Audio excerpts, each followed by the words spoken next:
If I would ask you guys, have you guys mated? What would the answer be?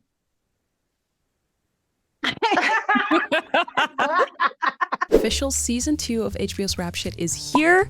And last week I had the chance to talk to the showrunner of the show, Syreeta Singleton, and the creator, Issa Rae. So for those who don't know, the show is about two girls from Miami trying to make it as rappers. And when you watch the show, it's clear that it's based on a lot of today's female rappers. So think about the City Girls, Megan Thee Stallion, No Name, Tierra Whack, and a lot more. The show is funny, it feels very now, especially in the way that they incorporate social media, but it's also very relatable to anybody doing anything creative, constantly battling the question, what if I don't make it? Or even worse, should I just give up? In season 1, we see Shauna, one of the main characters, finally getting a taste of success. But here's the thing, she got that taste using a vision and sound that she doesn't really stand behind. But the vision and sound that she does stand behind just doesn't work.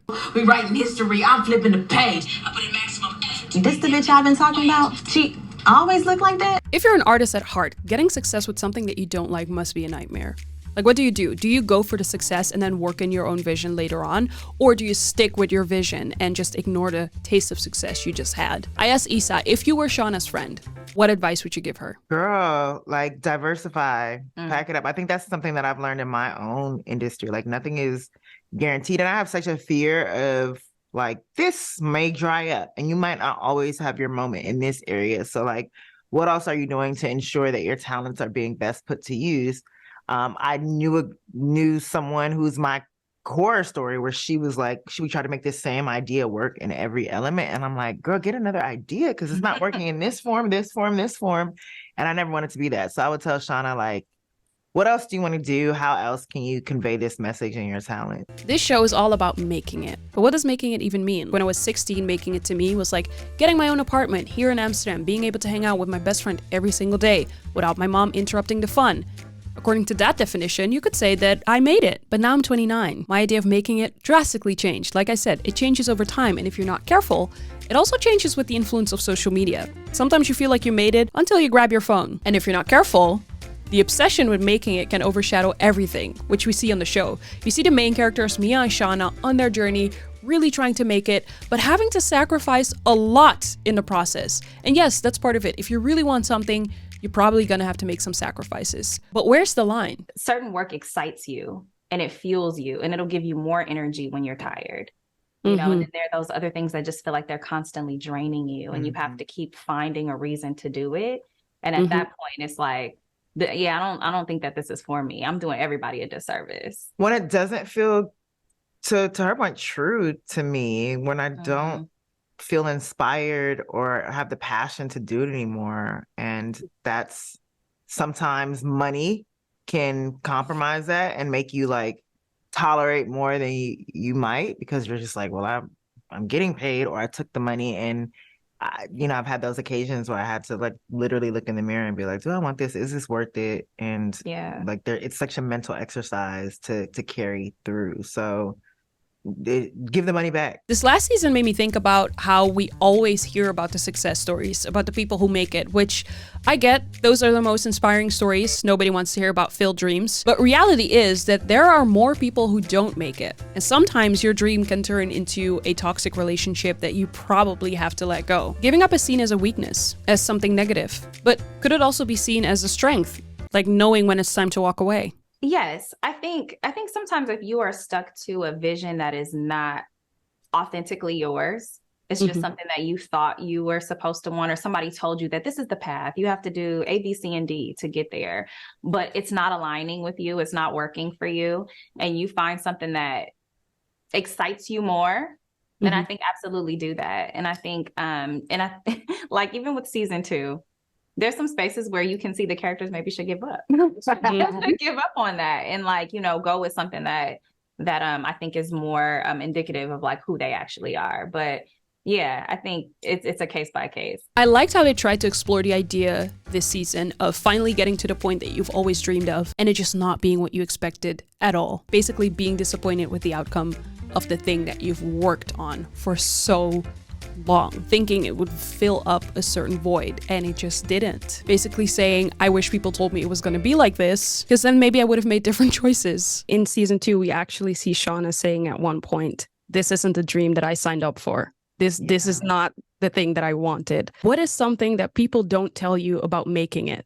That you don't, like that is an ongoing process. I think once you think I've made it, that's the end of it for you, honestly, because then what else are you, how else are you growing? What else are you learning? I think you always have to be in a state of learning, of humility, of just like, what can I do next? What can I exercise next? And unless you're complacent, which is absolutely okay. If you're like, okay, I've reached all that I wanted to reach, then I can chill, then great. But I think it's just an ongoing process, and I don't believe that you truly make it until you're done. So if I would ask you guys, have you guys made it? What would the answer be?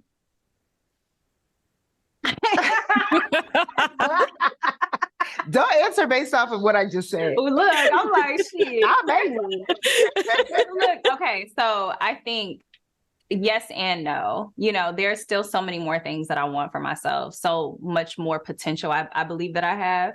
But when you look at where you've come from and like the dreams that you had back then, like young me who just wanted to be a writer, you made it, girl. You're doing it. Like, you're a writer now and you get to run a show. And I think just as much as I have to think about, where I'm going and making sure I'm staying authentic to that, I also have to pause for a moment and just sit in gratitude and say, like, yes, you got to make a TV show. Like, we literally made that.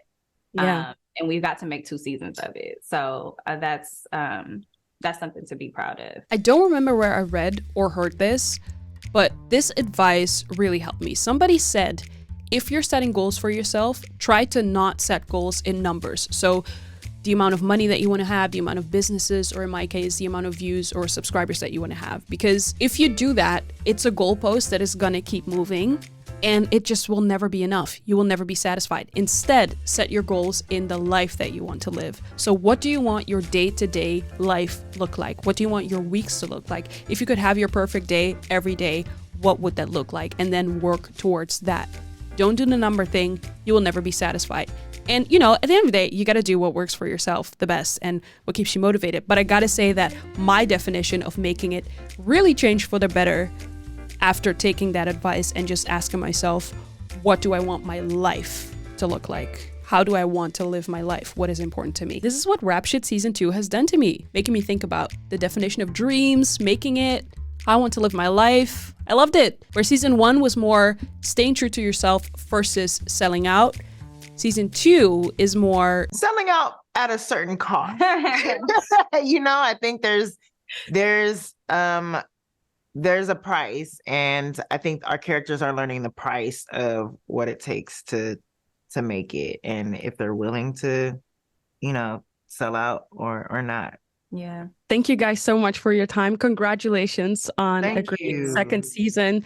And fingers crossed there's going to be a season 3, because I'm really excited for where their stories are going to go. Thank you so much. Thank you for watching and for your time. It was so cool that I got to talk to them. I was so nervous in the beginning. They said I was pretty. Thank you for yours. Thank you. You're so pretty.